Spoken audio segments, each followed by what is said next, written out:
সুপ্রিয়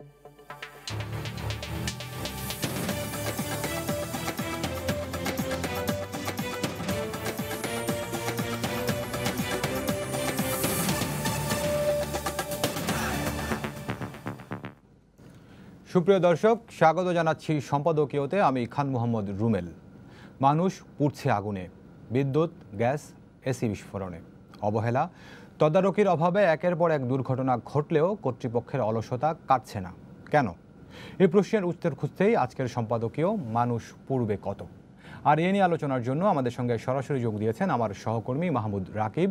আমাদের সঙ্গে রয়েছেন ব্রিগেডিয়ার জেনারেল সাজ্জাদ হোসাইন, মহাপরিচালক, বাংলাদেশ ফায়ার সার্ভিস ও সিভিল ডিফেন্স অধিদপ্তর, এবং ইকবাল হাবিব, স্থপতি ও নগরবিদ। দর্শক, আপনারাও আলোচনায় সরাসরি অংশ নিতে পারবেন। এজন্য পর্দায় দেওয়া নম্বরে ফোন করতে হবে। এছাড়াও ফেসবুকের মাধ্যমে আপনাদের মন্তব্য পাঠাতে পারেন। আলোচনা শুরুর আগে দেখে নেব এখনকার প্রধান শিরোনামগুলো। দিনকে দিন করোনার পরীক্ষা যেন তামাশায় পরিণত, 2 সপ্তাহেও মিলছে না ফল। দেশে করোনায় শিশু সহ আরও 39 জনের মৃত্যু, নতুন শনাক্ত ৩,৫০০-এর বেশি। বাংলাদেশের করোনা পরিস্থিতিতে হতাশ চীনের বিশেষজ্ঞ দল, টেস্ট ছাড়া সংক্রমণ রোধের কোনো উপায় জানা নেই তাদের, বললেন এখনও পিক আসেনি। ঘরবন্দি 91% শিশু তরুণের দিন কাটছে ভয়াবহ মানসিক চাপে। করোনাকালে বাবাদের সঙ্গ বেশি পেয়ে শৈশবে রঙিন ছোঁয়া, অবসাদ কাটাতে কাজে দেবে বলছেন মনোবিদরা। আওয়ামী লীগের সমর্থন নিয়ে সংসদে জিতেছিলেন আদম ব্যাপারী পাপুল, এখন বিব্রত সরকারি দল। কুয়েতে জব্দ হচ্ছে কোম্পানির 138 কোটি টাকা। এবং গ্রামীণ সড়ক ও কালভার্ট নির্মাণে 20 কোটি টাকা করে পাচ্ছেন এমপিরা।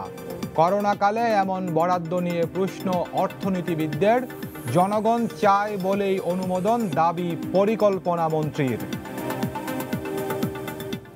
দর্শক, শিরোনাম দেখছিলেন, মূল আলোচনায় যেতে চাই। বলছি আজকে আলোচনার শিরোনাম মানুষ পুড়বে কত। একের পর এক যে অগ্নি দুর্ঘটনাগুলো ঘটছে, কেন ঘটছে, কার দায়, কার অবহেলা, এসব নিয়ে আজকে আমরা আলোচনা করব। তবে শুরুতে একটি রিপোর্ট আমরা দেখে আসতে চাই। আমাদের সহকর্মী মাহমুদ রাকিব, যিনি আমাদের সঙ্গে যুক্ত আছেন, তিনি এই একের পর এক অগ্নি দুর্ঘটনার কারণ অনুসন্ধান করার চেষ্টা করেছেন।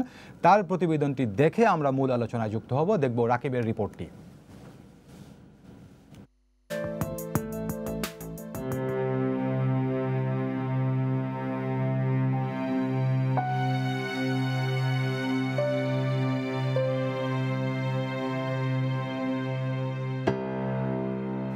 আফতাবনগরের পিস তাজমহল ভবনের 10ম তলার A10 ফ্ল্যাটের এই রুমেই গত 2রা জানুয়ারি অগ্নিকাণ্ডের ঘটনায় পুড়ে মারা যান সাংবাদিক মোয়াজ্জেম হোসেন নান্নুর একমাত্র সন্তান।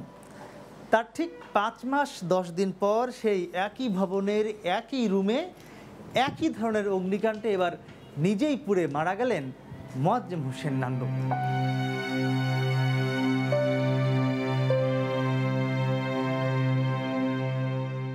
সরেজমিন ঘুরে দেখা যায় 5 মাসের মাথায় দ্বিতীয়বারের মতো আগুন লাগায় কক্ষটির প্রায় সব আসবাবপত্র ও ইলেকট্রনিক জিনিস পুড়ে ছাই হয়ে গেছে। তবে আগুনের ভয়াবহতা শুধু ওই একটি কামরার মধ্যেই সীমাবদ্ধ ছিল। নান্নুর স্ত্রীর আক্ষেপ, ছেলে মারা যাওয়ার আগ থেকেই ওই ঘরে পাওয়া গ্যাসের গন্ধের উৎস খুঁজে বের করলে হয়তো স্বামী সন্তানকে হারাতে হতো না। আমার বাচ্চা মারা যাওয়ার পরে এই ডেভেলপার কোম্পানির কাছে আমি সম্পূর্ণ দায়িত্ব দিছি। তারা কাজ করছে, তারা সব লাইন যদি চেক করে থাকে তাহলে আগুন লাগলো কিভাবে?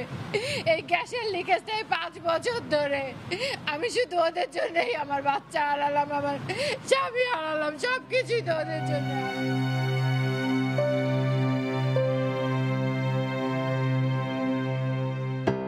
সময়ের সাথে সাথে অগ্নিকাণ্ডের সূত্র হয়তো মিলবে, কিন্তু প্রশ্ন হলো ফায়ার ফাইটিং ব্যবস্থা ছাড়া কিভাবে এত বড় ভবন সকল সেবা সংস্থার সংযোগ পেল? এমনকি প্রথম অগ্নিকাণ্ডের পর 5 মাস পেরিয়ে গেলেও পিস ডেভেলপার কোম্পানি এখনো ভবনটিতে অগ্নি দুর্ঘটনা রোধের ব্যবস্থা নেয়নি। ফায়ার ফাইটিং সিস্টেম এটা লাগায়নি কারা ডেভেলপার কোম্পানি। জানুয়ারিতে যখন দুর্ঘটনা প্রথম ঘটলো তখন এইটা নিয়ে আমরা তাদের সাথে বসছিলাম। প্রসেস করতে করতে এই যে করোনার সিস্টেম শুরু হয়ে গেল, পরে এই বন্ধ হয়ে গেছে।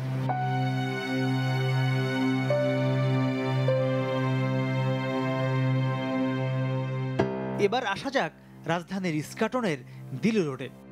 এ বছরের 28শে ফেব্রুয়ারি সেখানে একটি আবাসিক ভবনে অগ্নিকাণ্ডে একই পরিবারের 3 সদস্য সহ মোট 5 জন মারা যাওয়ার 3 মাস পেরিয়ে গেলেও এখনও আগুন লাগার কারণ জানতে পারেননি নিহতের স্বজনরা।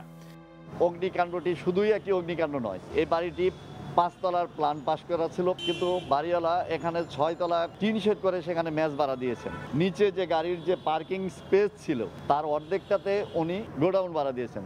বারবার অগ্নিকাণ্ডে যে নিরীহ এত মানুষ মারা যাচ্ছে, কিন্তু কোনোটারই তদন্ত রিপোর্ট কখনো প্রকাশিত হয় না। এই ব্যাপারে সরকার আদৌ কোনো পদক্ষেপ নিচ্ছে কিনা আমি এই ব্যাপারে জানি না। এ তো গেল আবাসিক ভবনে আগুন লাগার পরবর্তী অবস্থার চিত্র। এবার একটু বাণিজ্যিক ভবনের দিকে তাকানো যাক। 2019 সালের 28শে মার্চ বনানীর এই এফআর টাওয়ারে ভয়াবহ অগ্নিকাণ্ডে কমপক্ষে 26 জন নিহত এবং আহত হয়েছিলেন প্রায় 100 মানুষ।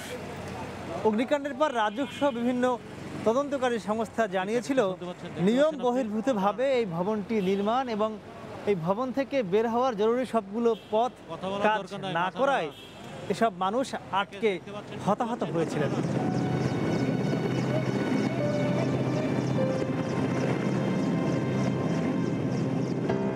দেশের অগ্নি নির্বাপন ব্যবস্থা ও আবাসিক ভবনগুলো কতটা নাজুক এখানে আগুন লাগার পর তা বোঝা গিয়েছিল। সে সময় দেশের সব সেবাদানকারী সংস্থা ডজন খানেক তদন্ত কমিটি করেছিল, কিন্তু দীর্ঘ 15 মাস পর সরেজমিন ঘুরে দেখা যায় এখন পর্যন্ত এফআর টাওয়ারে অগ্নি নিরাপত্তা ব্যবস্থা জোরদারের কোনো উদ্যোগ নেওয়া হয়নি। আগুন লাগার পর থেকে সব দোকানপাট বন্ধ, কাজকর্ম সব বন্ধ, এখন শুরু হয় নাই।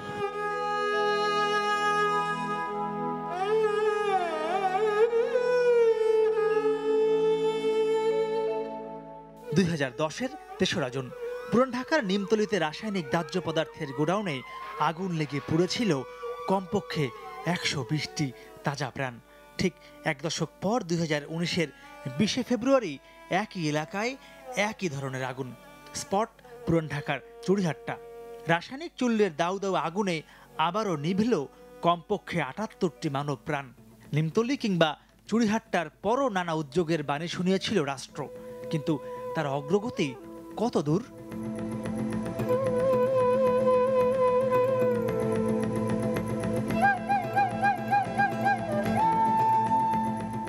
অগ্রগতি দেখতে পুরান ঢাকায় প্রবেশ করেই চোখে ছাড়া বড় অবস্থা। চুড়িহাট্টা মোড়েই দেখা যায় একের পর এক রাসায়নিক ও প্লাস্টিক তৈরির উপকরণে ঠাসা ঠেলাগাড়ির আনাগোনা। রাসায়নিক দ্রব্য নেওয়া হচ্ছে কোথায় জানতে পিছু নেয় সময় সংবাদ।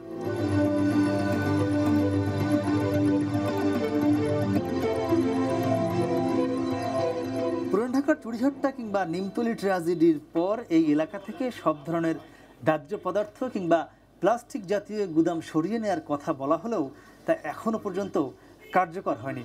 সরেজমিনে দেখা যায় এ ধরনের প্লাস্টিকের গোডাউন কিংবা দাহ্য পদার্থের গুদাম এলাকায় এখনও অহরহ রয়ে গেছে। পাউডার প্লাস্টিক যাবতীয় যা আছে, প্লাস্টিক বালতি, বোল বালতি, এসব দিলে যদি কোনো জায়গায় আগুন লাগে যদি আরো আগুন বেশি ধরবে না?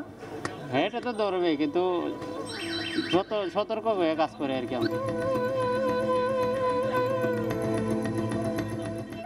এখানেই শেষ নয়, পিলে চমকে ওঠার মতো ঘটনা আরও রয়েছে। চুড়িহাট্টায় যেই ভবন থেকে আগুনের সূত্রপাত, সেই ভবনেই কোনো ধরনের সংস্কার ছাড়া ফের করা হয়েছে দোকান, লাগানো হয়েছে নতুন শাটার, যেন নিমতলী ও চুড়িহাট্টা ট্র্যাজেডিকে বৃদ্ধাঙ্গুলি প্রদর্শন। সংস্কার করা ছাড়া নতুন করে আবার শাটার লাগাইতেছে, নিজে আবার মনে করেন দোকানপাট চালু দিছে এবং মনে করেন নিচে ভাড়া দেওয়া হয়েছে। যে কোনো মুহূর্তে এই বিল্ডিং ধসে পড়তে পারে। We do not want to stay here any fire creation materials in Old Town. সরকারের কাছ থেকে আশ্বাস দিয়েছে যে পুরান ঢাকা থেকে অতি সত্বর কেমিক্যাল সরিয়ে নেবে। সেটা 10 বছর আগেই কিন্তু তারা জায়গা সব ঠিকঠাক করেছে, কিন্তু 10 বছরেও তারা সরাতে পারে নাই। যখন আগুন লাগে তখন সবাই আসে, যেমন আপনারাও আসেন। একদিন 2 দিন আসলে 3 দিনের দিন আপনারা আমাদেরকে ভুলে যান। কেমিক্যাল যতদিন থাকবে পুরান ঢাকা মানুষ পুরোপুরি মারা যাবে। ফায়ার সার্ভিসের তথ্য বলছে প্রতি বছরই ধারাবাহিকভাবে দেশে অগ্নিকাণ্ডের ঘটনা বাড়ছে। 2010 সালে দেশে মোট অগ্নিকাণ্ডের ঘটনা ছিল প্রায় 15,000, যা বেড়ে 2012 সালে 17,500-এরও বেশিতে গিয়ে দাঁড়ায়। ধারাবাহিকভাবে বেড়ে সব রেকর্ড ভেঙে গত বছর দেশে আগুনের সংখ্যা ছাড়ায় 24,000। অগ্নিকাণ্ডের সাথে সাথে বেড়েছে আগুনে পুড়ে মারা যাওয়ার সংখ্যা, যেখানে 2010 সালে দেশে অগ্নিকাণ্ডের ঘটনায় মোট মৃত্যু ছিল 271 জন, সেখানে পরের বছরেই তা বেড়ে গিয়ে দাঁড়ায় 365-তে। কিছুটা কমে 2019 সালে তা দাঁড়ায় 185-তে। প্রতিটি অগ্নিকাণ্ডে মানুষ মারা যাওয়ার পাশাপাশি আর্থিকভাবেও বিপুল ক্ষতি হয়। ফায়ার সার্ভিসের তথ্য মতে 2010 সালে অগ্নিকাণ্ডের কারণে দেশে অর্থনৈতিকভাবে ক্ষতি হয়েছিল 326 কোটি টাকা। তবে এ যাবৎকালে অগ্নিকাণ্ডের ঘটনায় 2015 সালে দেশে সবচেয়ে বেশি 857 কোটি টাকা ক্ষতি হয়, আর সবশেষ 2019-এ আগুনে ক্ষতি হয়েছে 330 কোটি টাকা। ফায়ার সার্ভিসের গবেষণায় দেখা গেছে দেশে মোট আগুনে 39%-এরই সূত্রপাত বৈদ্যুতিক গোলযোগ থেকে, 18% চুলা বা গ্যাস লাইন, আর 15% আগুনের সূত্রপাত সিগারেটের টুকরার মাধ্যমে।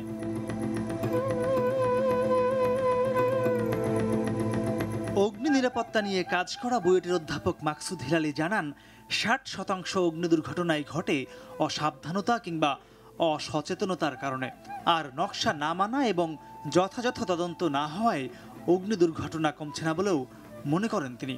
অকুপেন্সি সার্টিফিকেট না থাকলে তার ইলেকট্রিক কানেকশন পাওয়ার কথা না, তার গ্যাসে কানেকশন পাওয়ার কথা না, কিন্তু পাচ্ছে।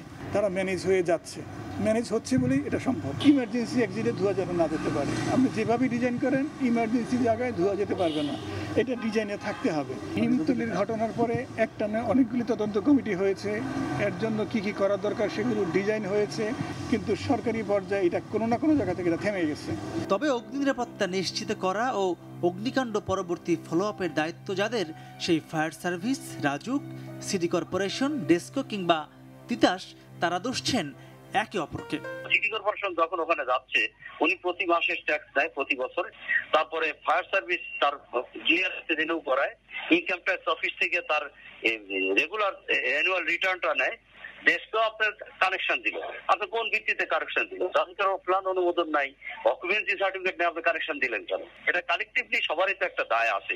এই মানসম্পন্ন তার না হওয়াতে খুব সহজেই অগ্নিকাণ্ডের ঘটনাটা ঘটে যায়। কোনো গ্যাস লাইন যদি লিকেজ থাকে, যদি দরজা জানালা বন্ধ থাকে, এই রুমের মধ্যে গ্যাসের আপনার স্টোর হয়। সকালবেলা যখন এটাকে আপনার দরজা জানালা না খুলে দিয়ে যখন এটার মধ্যে আগুন ধরা যেতে হয়, তখন পুরো ঘরটাই একটা অগ্নিবলয়ের সৃষ্টি করে। যতক্ষণ না পর্যন্ত আমাদের চোখে মানে কোনো ত্রুটি ধরা পড়ে, ততক্ষণ পর্যন্ত কিন্তু আমরা কোনো কিছু মেনটেনেন্স করি না, হোক সেটা ইলেকট্রিক অ্যাপ্লায়েন্স, হোক সেটা তার, কিংবা আপনার গ্যাসের চুলা। সরকারি তথ্য মতে দেশে প্রতি বছর প্রায় 14,000 অগ্নিকাণ্ডের ঘটনায় অসংখ্য হতাহতের পাশাপাশি দেশের আর্থিক ক্ষতি হয় প্রায় 400 কোটি টাকা। আন্তর্জাতিক পরিসংখ্যান বলছে, নগরায়ন ও আধুনিক সুযোগ সুবিধা বৃদ্ধির সঙ্গে সঙ্গে বিভিন্ন দেশে অগ্নিকাণ্ডের ঘটনার সংখ্যাও বেড়ে যায়। তাই সংশ্লিষ্টরা বলছেন, জনসচেতনতার পাশাপাশি এই নগরের উপর বাড়াতে হবে বিভিন্ন সেবা সংস্থার নজরদারিও। কিন্তু এসব সেবা সংস্থার উপর নজরদারি কে বাড়াবে, সে প্রশ্নও থেকেই যায়।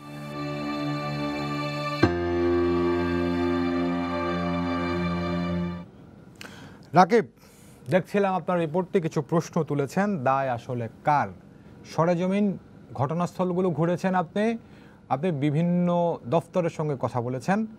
আপনার রিপোর্ট দেখে আমি যে প্রশ্নটি তুলতে চাই, মোটামুটি দফতরগুলোর মধ্যে সমন্বয় কতটুকু রয়েছে সে প্রশ্নটা কিন্তু এসে যায়। তো আপনি বলেন তো, এই যে ডেস্কোর সঙ্গে কথা বলেছেন, ফায়ার সার্ভিসের সঙ্গে কথা বলেছেন, অন্যান্য দফতরের সঙ্গে কথা বলেছেন, কেন হচ্ছে না কেন? যদি আমি আপনাকে চুরিহাট্টার ঘটনা দিয়েই বলি, চুরিহাট্টার পর তো অনেক আশ্বাস পেয়েছিলাম যে পুরান ঢাকায় কোনো রাসায়নিকের গুদাম থাকবে না, যে আশ্বাস নিমতলির ঘটনার পরও পাওয়া গিয়েছিল। তো এখনও কেন সেখানে গুদাম রয়েই গেছে? আপনার অভিজ্ঞতা কি রাকিব? জি রুবেল ভাই, আমি চুরিহাট্টার ঘটনা আসবো। প্রথমে একটু বলতে চাই যে এটি আফতাবনগরের সাংবাদিক মওয়াজ্জেম হোসেন নানু, তার বাসার কথা। সেখানে প্রথমত তো সেটি 10তলা ভবন এবং অনেক বড় একটি ভবন, সেই ভবনের প্রতিটি ইউনিটে 4টি করে ফ্ল্যাট। বুঝতে পারছেন কত বড় একটি ভবন। তো সেখানে সেই ভবনটিতে যখন ফায়ার ফাইটিং ব্যবস্থা ছাড়া সেই ভবন কিভাবে গ্যাসের লাইন পেল, কিভাবে বিদ্যুতের লাইন পেল, কিভাবে অন্যান্য যত সেবা সংস্থার লাইন তারা কিভাবে পেল, এটি কিন্তু সবচেয়ে বড় প্রশ্ন। আচ্ছা, সেটি পেল যখন এখানে দেখা গেল যে গত 2রা জানুয়ারি সেখানে অগ্নিকাণ্ডের মাধ্যমে মোয়াজ্জেম হোসেন নান্নুর ছেলে মারা গেলেন। এর পরও কেন সেখানে ফায়ার ফাইটিং ব্যবস্থা নেওয়া হলো না? এরপরও সেখানে কেন এই সেবা সংস্থাগুলো গিয়ে চেক করলো না যে সেসব বিল্ডিং তে কতটুকু ফায়ার ফাইটিং ব্যবস্থা আছে, কিংবা তিতাসের লাইনের যে গ্যাসের লাইন সেখানে কোনো লিকেজ রয়েছে কিনা? এগুলো কিন্তু সেখানে গিয়ে কোনো দপ্তরই টেকসই ভাবে পরীক্ষা নিরীক্ষা করেনি। এখানে কিন্তু আপনি একটি প্রমাণ পাওয়া যায় যে আমাদের সেবা সংস্থাগুলো কতটা উদাসীন, নাকি তারা তাদের কাজে কতটা দায়িত্ব নিয়ে কাজ করছে। কিংবা ফায়ার সার্ভিস কিন্তু সেখানে গিয়ে আমি জানি না তারা কতটুকু চেক করেছিল যে ওই ভবনটিতে ফায়ার ফাইটিং বা অগ্নিনির্বাপক ব্যবস্থা আছে কিনা। আপনি বলছেন চুড়িহাট্টার কথা, দেখেন চুড়িহাট্টাতে গিয়ে এখন যদি আপনি বর্তমান সময় যান, আপনি কিন্তু সেখানে গিয়ে অবাক হবেন। কারণ যে ভবনটিকে বলা হয় যেখান থেকে আগুনের সূত্রপাত হতে পারে বলে বলা হচ্ছে যে সেই মেনশনটি, সেইখানে চারতলা ভবনটি ওয়াহেদ মেনশনটি, সেই ওয়াহেদ মেনশনের পুরোটি কিন্তু একটি পরিত্যক্ত ভবন। সেই ভবনের কোন ধরনের সংস্কার ছাড়া সেখানে জনসম্মুখে দিনের বেলায় সেই ভবনের পুরো নিচতলায় কমপক্ষে 15 থেকে 20টি নতুন দোকান সেখানে করা হয়েছে। আমি সেই রিপোর্টটিতে দেখিয়েছি।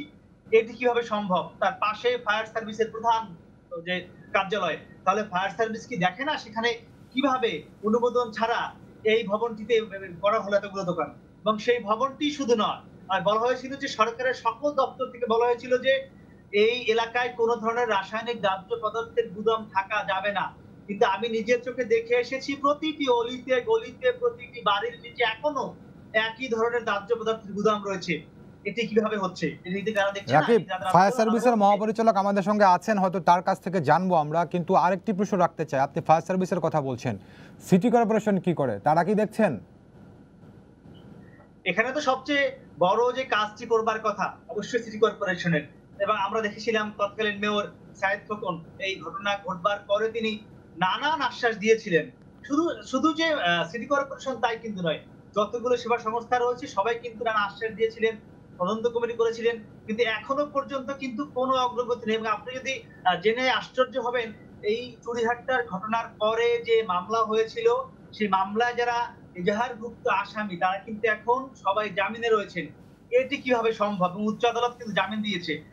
অর্থাৎ আপনি যে পুরো সিস্টেমটাই কিন্তু একটি অন্যের সঙ্গে জড়িত, কিন্তু আপনি যদি বলছেন জি পুরো সিস্টেমটাই একে অপরের সঙ্গে জড়িত। রাকিব, আপনার কাছে আবার আসবো। আমি যুক্ত হতে চাই ফায়ার সার্ভিসের মহাপরিচালক ব্রিগেডিয়ার জেনারেল সাজ্জাদ হোসেনের সঙ্গে। জনাব সাজ্জাদ হোসেন, আপনাকে স্বাগত জানাচ্ছি এই আলোচনায়। আমাদের সহকর্মী কিছু প্রশ্ন তুলেছেন, আমি আপনাকে যে বিষয়টি জানতে চাই, যখন কোনো আগুনের ঘটনা ঘটে বিভিন্ন তদন্ত সংস্থা একটি করে তদন্ত কমিটি গঠন করে, আপনারা ফায়ার সার্ভিসে তদন্ত কমিটি গঠন করেন, কিছু ফাইন্ডিংস আপনারা বের করেন এবং কিছু সুপারিশ আপনারা করেন, পরবর্তীতে সেগুলো বাস্তবায়ন হয় কতটুকু, কিংবা বাস্তবায়ন হয়েছে কি হয়েছে না সেটার জন্য আপনারা কোনো মনিটর করেন কিনা? জেনারেল সাজ্জাদ হোসেন। আপনাকে ধন্যবাদ এবং সময় টিভির মাধ্যমে আমি দর্শকদের ধন্যবাদ জানাচ্ছি। আমি রাকিব সাহেবের প্রশ্নগুলো শুনেছি। যখনই কোনো অগ্নিকাণ্ডের ঘটনা ঘটে তখন আমরা অগ্নিকাণ্ডের মেরিট দেখে আমরা তদন্ত কমিটি গঠন করি এবং তদন্ত কমিটি যথারীতি তাদেরকে সময় বেঁধে দেওয়া হয় এবং তারা তাদের তদন্ত শেষ করে বিভিন্ন ধরনের তথ্য উপাত্ত দিয়ে সাজ্জাদ ভাই আপনার মাথা কেটে যাচ্ছে, আপনি একটু হেলান দিয়ে বসেন। সুপারিশ সহ আপনার এটা আমরা তদন্ত কমিটির কাজটা শেষ করি। তো তদন্ত কমিটির কাজটা শেষ করে আমাদের যে ঊর্ধ্বতন কর্তৃপক্ষ আছেন, আমাদের যে মন্ত্রণালয়, স্বরাষ্ট্র মন্ত্রণালয়, সেই স্বরাষ্ট্র মন্ত্রণালয়ে আমরা সুপারিশ মালা সহ পাঠাই এবং সময়ে সময়ে আমরা বিভিন্ন যে সুপারিশ মালা যেটা আমরা করেছি সেগুলোর আমরা তদন্ত করে দেখি যে এটা কাজ হয়েছে কিনা। এখানে ওয়াহিদ মেনশনের ব্যাপারে রাকিব সাহেব বলেছেন যে সেখানে বেশ কয়েকটি দোকান হয়েছে। বেসিক্যালি দোকানের যে বাণিজ্যিক লাইসেন্সের দেওয়ার দায়িত্ব হলো সিটি কর্পোরেশনের, সেটা আমরা কোনো বাণিজ্যিক লাইসেন্স দেই না। আমরা শুধুমাত্র বাণিজ্যিক কোনো প্রতিষ্ঠান, কলকারখানা কিংবা কোনো ওয়্যারহাউস যদি থাকে সেটার শুধুমাত্র ফায়ারের যদি লাইসেন্সটা থাকে সেটাই শুধু আমরা প্রদান করি। এটার ফায়ারের সমস্ত জিনিসপত্র স্থাপন সাপেক্ষে বা প্রথমে প্ল্যানটা অনুমোদন করি, পরবর্তীতে তারা এটা যদি তারা স্থাপন করে সেটা আমরা ইন্সপেকশন করে দিই। এটাই হলো আমাদের দায়িত্ব। অকুপেন্সি বা কোথায় কোন বিল্ডিং এ কারা অকুপেন্সি হবে, কারা কিভাবে যাবে, সেটার দায়িত্ব রাজুকের। এই অকুপেন্সি সার্টিফিকেটও আমরা দিই না, অকুপেন্সি সার্টিফিকেট দেওয়ার দায়িত্বটা হলো রাজুকের। তো আমরা এই চুরিহাটটার অগ্নিকাণ্ডের পরে আমরা কিন্তু এ পর্যন্ত কোনো ধরনের ফায়ারের লাইসেন্স কিন্তু আমরা এখন পর্যন্ত ইস্যু করি নাই, এবং আমরা ফায়ারের লাইসেন্স দেওয়া ইস্যু করা বন্ধ রেখেছি এবং এখন পর্যন্ত এটা বন্ধই আছে। কেউ যদি এটা করে থাকে, এটা বা কোনো ধরনের ব্যবহার করে থাকে, সেটা আমাদের জানার বাইরে এবং সেটা আমাদের কাছ থেকে কোনো ধরনের পারমিশন নেওয়া হয় না। এটা অবৈধভাবে, আমি বলবো যে অবৈধভাবে তারা এই কাজটা করে যাচ্ছে। এটাই হলো আমার বক্তব্য এই ব্যাপারে। জি, আপনি আমাদের সঙ্গে থাকবেন, আপনার সঙ্গে আবারও যুক্ত হব। ধন্যবাদ আপনাকে। যুক্ত হতে চাই ইকবাল হাবিবের সঙ্গে। ইকবাল ভাই, শুনছিলেন আমাদের রাকিবের রিপোর্টও দেখেছেন, দুজনের বক্তব্য আপনি শুনেছেন। রাকিব যে প্রশ্নটি তুলেছেন যে মোয়াজ্জেম হোসেন নান্নু বনশ্রীতে যে বাসায় তিনি অগ্নি দুর্ঘটনায় মারা গেছেন, 5 মাস আগে একই বাসায় একই ফ্ল্যাটে তার সন্তান মারা গেছেন এবং একই ধরনের দুর্ঘটনা। প্রশ্ন তুলেছে আমাদের রিপোর্টার যে কিভাবে তাহলে সেবা সংস্থাগুলো সেখানে অন্যান্য ইউটিলিটি, বিদ্যুৎ সহ অন্যান্যগুলোর সংযোগ দিল। ফায়ার সার্ভিসের মহাপরিচালক বলছেন যে তাদের যতটুকু দেখার তারা দেখছেন। চুরিহাট্টায় যে এভাবে আবার রাসায়নিকের মজুত করা হচ্ছে, যে ওয়াহেদ ম্যানশন ভবনটি একেবারে ভঙ্গুর অবস্থায় রয়েছে, সেখানে নতুন করে নিচে দোকান খোলা হলো এবং এই ভবনের যারা মালিক আমরা দেখেছিলাম 2 ভাই, তাদের বিরুদ্ধে মামলা হয়েছিল। ঘটনার পরপর পুলিশ বলছিল তাদেরকে গ্রেফতারের জন্য চেষ্টা চলছে। এখন আমাদের সহকর্মী বলছেন যে তারা জামিনে বের হয়ে আছেন। তো এই যদি হয় চিত্র, তাহলে আমাদের অগ্নি দুর্ঘটনা মোকাবেলার আমাদের সক্ষমতা কতটুকু সেই প্রশ্ন তুলব, নাকি আমাদের সদিচ্ছা কতটুকু সেই প্রশ্ন তুলব? ইকবাল হাবিব। Thank you. আমি একটু সময় নিয়ে 6টা বিষয় বলতে চাই। প্রথমে আপনাদের আজকের বিষয়টা, মানুষ পূর্বে কত, উত্তরটা এক কথা বলি, অবহেলা অবজ্ঞা তত মানুষ মরবে। আমরা এই দুর্ঘটনাগুলোকে অবহেলাজনিত হত্যাকাণ্ড হিসেবে যতদিন দেখতে না পারবো, এর থেকে বের হওয়ার কোনো পথ নেই। কারণ রাকিব সাহেবের রিপোর্টটা যদি আপনি দেখেন তাহলে বুঝবেন আত্মপ্রবঞ্চনা, পরস্পর বিরোধী বক্তব্য, সমন্বয়হীনতার সকল ছাপ প্রত্যেকের বক্তব্যে, চিন্তায়, চেতনায় পরিষ্কার। অর্থাৎ অন্যের উপর দোষ চাপিয়ে দায়িত্ব কাণ্ড জ্ঞানহীন আচরণ দিনের পর দিন করেও যখন দায়বদ্ধ আচরণ আমরা বাধ্য করতে না পারি, এই মৃত্যুগুলোকে দুর্ঘটনা বলে চালিয়ে দিতে পারি, তখন জামিন হবে এবং ব্যক্তি থেকে প্রতিষ্ঠান পর্যন্ত, সমাজ থেকে ব্যক্তি পর্যন্ত আমরা যখন দায়বদ্ধ আচরণে বাধ্য না হই, তখন কিন্তু সন্তান মারা যাওয়ার পরেও ওই ভদ্রলোকের আবার ওখানে সাইনবোর্ড আছে, উনি সাধারণ সম্পাদক ওই সমিতির, তিনি তার বাড়িটিকেও নিশ্চিদ্র করলেন না, নিরাপদ করলেন না। ওনার রিপোর্টটিকে যদি ধরে আমি এই পয়েন্টগুলো বলি, দেখেন ওখানে রাজুকের লোক বলছেন দেখুন সিটি কর্পোরেশন ট্যাক্স নেয়, বিদ্যুৎ এবং গ্যাসওয়ালা টাকা নেয়, তারা তো কিছু করছে না। আপনাকে পরিষ্কার ভাষায় বলি শুভঙ্কর, বাকিটা রাজুক থেকে শুরু। রাজুক ইমারত নির্মাণ বিধিমালা সংশোধন করে ফায়ারের সাথে সমন্বয় যখন করলেন, তখন নিয়ম হলো অকুপেন্সি সার্টিফিকেট না দিলে অন্যরা সংযোগ হবে না, এবং অকুপেন্সি সার্টিফিকেট সাপেক্ষেই একজন মালিক ওখানে বসবাস করার যোগ্যতা পাবেন। অকুপেন্সির বাংলা হলো বসবাস যোগ্যতার সার্টিফিকেট। আপনি শুনে কষ্ট পাবেন, এই আইনটি রাজুক পাস করার পরে বিধিমালাটি লক্ষাধিক ভবন অনুমোদন দিয়েছে, ভবনগুলো কমপ্লিট হয়েছে। আর এই দায়বদ্ধতার জায়গায় তারা এই অকুপেন্সি সার্টিফিকেট দিয়েছে মাত্র 30টি, তাও যারা আগ্রহ করে যে স্থপতিরা নিতে চেষ্টা করেছেন। তারপরে অকুপেন্সি সার্টিফিকেট না দেওয়ার এই হলপ করা জায়গাটুকু তারাই অপসারণ করেছেন। এই যে দায়বদ্ধ আচরণ সরিয়ে এই অপরাধটুকু করলেন, এর দায় কিন্তু ভবনগুলো যখন আগুনে পুড়ে মারা গেল মানুষ, তখন তারা নিলেন না, তারা বলেন এটা ওই লোকের দোষ। আমি আপনাকে একদম পয়েন্ট বাই পয়েন্ট বলি। প্রথম কথা হলো, আমাদের কমপ্লায়েন্স সার্টিফিকেটের প্রবর্তন করতেই হবে। কিসের? আমাদের বৈদ্যুতিক যে কার্যক্রম করি, ধরেন আপনি আজকে একটা বিদ্যুতের কার্যক্রম করে একটা ভবনে মাল্টি স্টোরি অথবা আবাসিক ভবন উঠে গেলেন, আপনি কি মনে করেন একবার বিদ্যুতের কার্যক্রম ওটা যথার্থ হয়েছে এটা চেক করার কেউ না দেখলে ওটার মধ্যে বিদ্যুৎ ধরবে না, আগুন ধরবে না? ওটা দেখার কেউ নাই। আর যদি দেখেও থাকে যে না ওটা প্রকৌশলীরা দেখেছিল, আপনি কি মনে করেন 5 বছর 10 বছর ধরে কি ওটা পরিচ্ছন্ন অবস্থা থাকবে? এই যে প্রতি বছর এটাকে সার্টিফিকেশন করা, বাৎসরিক নবায়নকৃত কমপ্লায়েন্স সার্টিফিকেশন সিস্টেম অজস্রবার বলা সত্ত্বেও এটা করে নাই। এটা করতে হবে বৈদ্যুতিক ক্ষেত্রে, যান্ত্রিক ক্ষেত্রে। এই তো 21শে টেলিভিশনে 2 মন্ত্রী পড়ে গেলেন লিফট ছেড়ে। হয়েছে এটা ইন্সপেকশন, বছরের বছর লিফটের মধ্যে ইন্সপেকশন সার্টিফিকেশন থাকে, আগামী বছর কখন করাবে বলা থাকে। এটা উন্নততর সিঙ্গাপুরেও থাকে। আমাদের বেলায় আমরা কিছুই দেখবো না, কেউ দায় নেবে না। এবং অগ্নি নিরাপত্তা জনিত যাবতীয় ব্যবস্থা, একটা হচ্ছে অগ্নি নিরাপত্তা, আরেকটা হচ্ছে অগ্নি নির্বাপন, এই দুটোর ব্যবস্থা সেটাও প্রতি বছর দেখতে হবে, কারণ ওটা এক বছরেরটা পরের বছর ওটা ওই ডেট এক্সপায়ার হয়ে গেলে এটা নষ্ট হয়ে যায়। আমাদের দুর্ভাগ্য হচ্ছে এই কমপ্লেন্স সার্টিফিকেশন আমরা করতে পারি নাই। কে করবে? অবশ্যই সমন্বয় করতে পারে এখানে সিটি কর্পোরেশন এবং সিটি কর্পোরেশন। কেন? কারণ কাউন্সিলর নির্ভর, তাদের একটা তদারকি ব্যবস্থাপনা রয়েছে, জনসম্পৃক্ত ভোটে নির্বাচিত একমাত্র সংগঠন। তারা যদি আজকে এই দায়িত্বটি নেয়, বিদ্যুৎ, গ্যাস, রাজুক বা পূর্ত মন্ত্রণালয় এবং পুলিশ ম্যাজিস্ট্রেট সহ সকলের যে কমপ্লায়েন্স করবে এবং নিয়মিত সমন্বয় করবে, তাহলে তার চোখের নাকের ডগায় কেউ যদি ড্রাগ ব্যবসা না করতে পারে, ওইখানে হেরোইন বিক্রি করতে না পারে, তাহলে ওই ভবনে এই মিশ্র ব্যবহার কি করে করে? এবং এটি তারা যখন প্রতি বছর নবায়ন করছেন, ট্যাক্স টোকেন নিচ্ছেন, পয়সা নিচ্ছেন কাউন্সিলর অথবা অফিসের মাধ্যমে, এই দায় তাকে নিতে হবে। এবং এই সমন্বিত কার্যক্রমের ক্ষেত্রে আপনি দেখেন অবস্থা সরকারি কিভাবে হযবরল করেছে। আপনি খুব কষ্ট পাবেন জেনে যে আমাদের আজকের যে ফায়ার ব্রিগেড, সিভিল ডিফেন্স, এটাকে রাখা হচ্ছে স্বরাষ্ট্র মন্ত্রণালয়ের আন্ডারে, আর দুর্যোগ মন্ত্রণালয় আরেকটি মন্ত্রণালয়, সিটি কর্পোরেশন লোকাল গভর্নমেন্টের অধীনে, রাজুক পরিকল্পনা করছে পূর্ত মন্ত্রণালয়ের অধীনে, বিদ্যুৎ, গ্যাস এগুলো আবার বিদ্যুৎ এবং খনিজ সম্পদ মন্ত্রণালয়, পুলিশ স্বরাষ্ট্র মন্ত্রণালয়। মানে পুরো বিপদটার মধ্যে সমন্বয় না করার একটা হযবরল ব্যবস্থা রয়েছে। এই জায়গায় আমাদেরকে অবশ্যই কার্যকর পদক্ষেপ নিতে হবে। দ্বিতীয়ত হচ্ছে জন অংশগ্রহণ নিশ্চিত করতে হবে।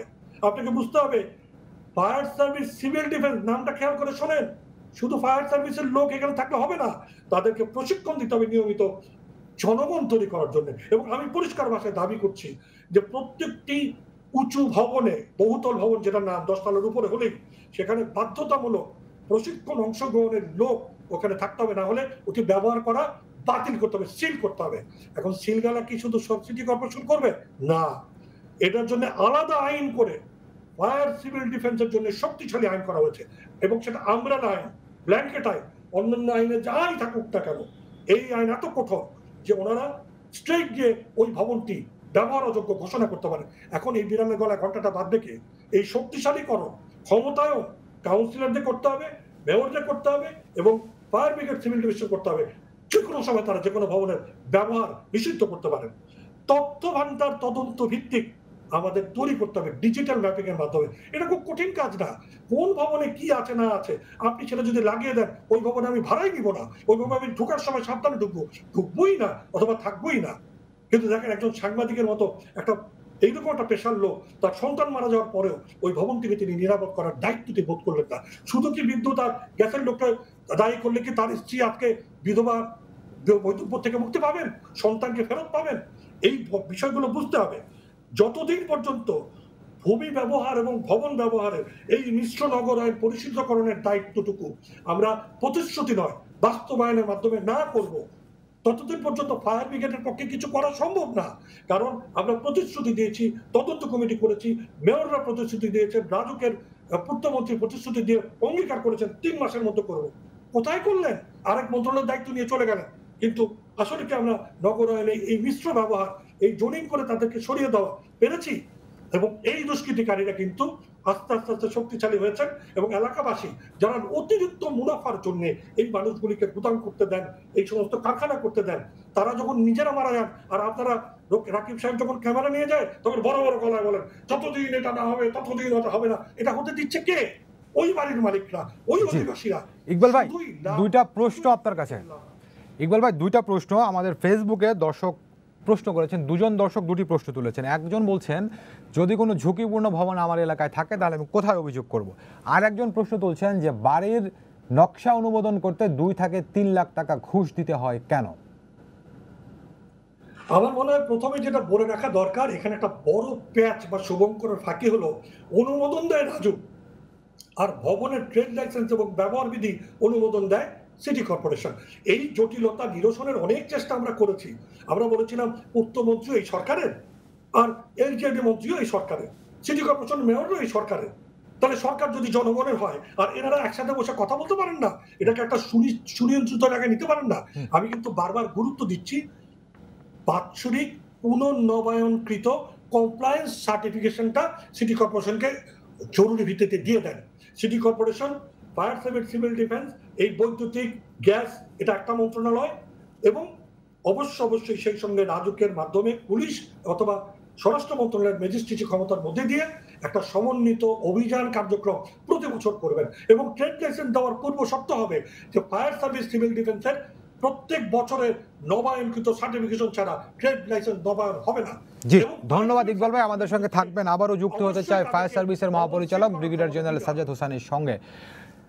জনাব সাজ্জাদ হোসেন, আমাদের স্থপতি ইকবাল হাবিব কিছু প্রশ্ন তুলেছেন। আমি আপনাকে একটি বিষয় জানতে চাই। তিনি যেমনটি বলছিলেন যে বিভিন্ন দপ্তর, বিভিন্ন মন্ত্রণালয় এখানে সম্পর্কিত, তো মূল দায়িত্বটা আসলে আগুন লাগার পরে ফায়ার সার্ভিসকেই করতে হয়। তো সেই জায়গা থেকে আপনাদের দপ্তর কিংবা আপনারা যে মন্ত্রণালয়ের অধীন, সেই স্বরাষ্ট্র মন্ত্রণালয় কিংবা আপনাদের ফায়ার সার্ভিস থেকেই বিভিন্ন যে সংস্থাগুলো রয়েছে তাদের সঙ্গে সমন্বয় গড়ে তোলার কোনো প্রয়োজনীয়তা আপনারা অনুভব করেন কিনা, এবং যদি অনুভব করেন তাহলে সেজন্য কোনো তাগিদ আপনারা দিয়েছেন কিনা অন্যান্য দপ্তরগুলোতে? জনাব সাজ্জাদ হোসেন। আপনাকে ধন্যবাদ। আপনি জানেন যে বেসিক্যালি ফায়ার সার্ভিসের দায়িত্ব হলো যে ফায়ার প্ল্যান, যেগুলো আপনার বিভিন্ন ভবন এবং অকুপেন্সি অনুযায়ী আপনার বিভিন্ন ভবনগুলো যেভাবে মার্কিং করা থাকে, ABCDEF ক্যাটাগরিতে আছে, সেই ক্যাটাগরির ভবনগুলোকে ফায়ার লাইসেন্স দেওয়ার জন্য বা ফায়ার প্ল্যান অনুমোদন করার দায়িত্বটা হলো ফায়ার সার্ভিসের।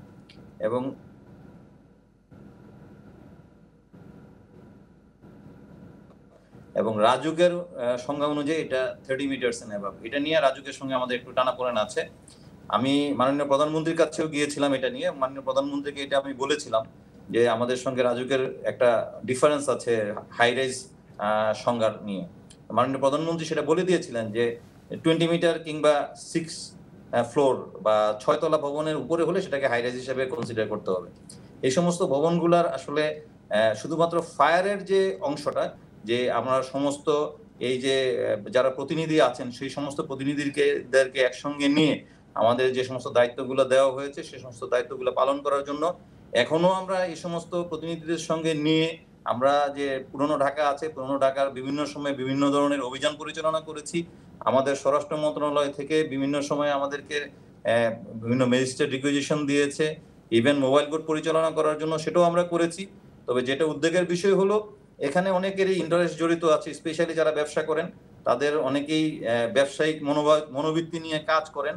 আপনি হয়তো জানবেন আপনারা যে যেখানে একটা রুম যদি আপনি অকুপেন্সি বা নর্মাল বাসা বাড়ার জন্য ভাড়া দেন, তাহলে সেটা যে পরিমাণ টাকা আপনি আয় করবেন সেটাকে যদি আপনি অন্য ধরনের গোডাউন বা কেমিক্যালের জন্য ব্যবহার করেন, এতে আপনি তার চেয়ে অনেক বেশি টাকা আয় করতে পারবেন। সুতরাং আমাদের এখানে একটা লোভের একটা ব্যাপার আছে। জেনারেল সাজ্জাদ, আমি একটু প্রশ্ন রাখতে চাই। আপনি বলছিলেন যে এই যে রাজুকের সঙ্গে আপনাদের কিছুটা টানাপোড়েন রয়েছে এবং এটি নিয়ে সরকারের একেবারে উচ্চ পর্যায়ে পর্যন্ত আপনারা গিয়েছিলেন, তো তাদের কাছ থেকে, রাজুকের কাছ থেকে এর পরবর্তীতে আপনারা সারাটা কেমন পাচ্ছেন?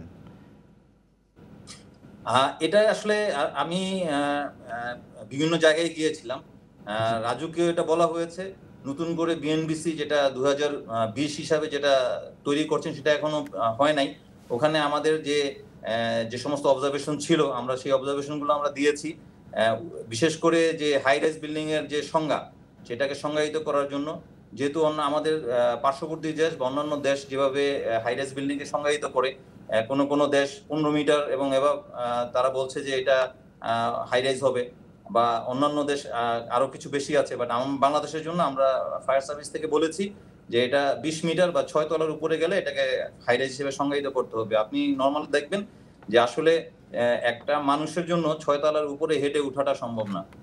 বেসিক্যালি 6 তলার উপরে গেলে লিফটের ব্যবহার করতে হয়, এবং এই মানে মানুষের একজন যে পরিমাণ শক্তি সামর্থ্য থাকে তাতে করে 6 তলার উপরে হেঁটে সিঁড়ি দিয়ে উঠাটা একটু কষ্টকরই হয়। তো ওই হিসাবে বিবেচনা করে এবং অন্যান্য দেশের সঙ্গে আমরা সামঞ্জস্যপূর্ণ রেখেই আমরা 6 তলার উপরেই যে হাই রাইজ এটা হবে সংজ্ঞায়িত হবে সেভাবে বলেছি। বিকজ যদি কোনো বিল্ডিং যদি হাই রাইজ সংজ্ঞায়িত হয় তাহলে এটার মধ্যে আপনার বিভিন্ন ধরনের ফায়ার প্রোটেকশন সিস্টেমটা লাগানো থাকতে হয়, যেমন অটোমেটিক ফায়ার ডিটেকশন সিস্টেম। ধন্যবাদ আপনাকে জেনারেল সাজ্জাদ, আমাদের সঙ্গে থাকবেন। একটু যুক্ত হতে চাই আবারও আমার সহকর্মী রাকিবের কাছে। রাকিব, আপনার রিপোর্টে আমরা দেখছিলাম যে আপনি একজন বিশেষজ্ঞের মতামতে বলেছেন যে 60% আগুনের দুর্ঘটনা ঘটে হচ্ছে আপনার অবহেলাজনিত কারণে, অসাবধানতাজনিত কারণে।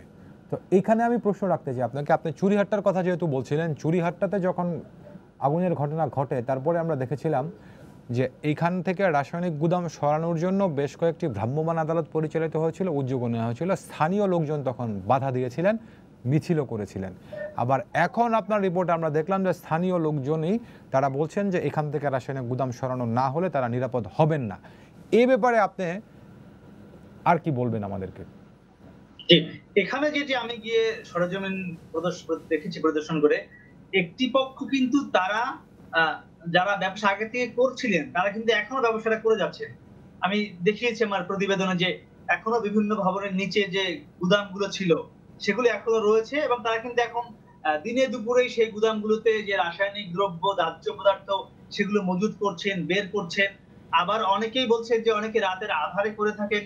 এটি কিন্তু ওখানকার যারা কিছু লঘু ব্যবসায়ী আছেন, কারণ তারা এই যেটা বলছিলেন যে ফায়ার সার্ভিসের মহাপরিচালক যে এটি ভাড়া দিলে বেশি টাকা পাওয়া যায়, এটি কিন্তু একটি সত্য ঘটনা।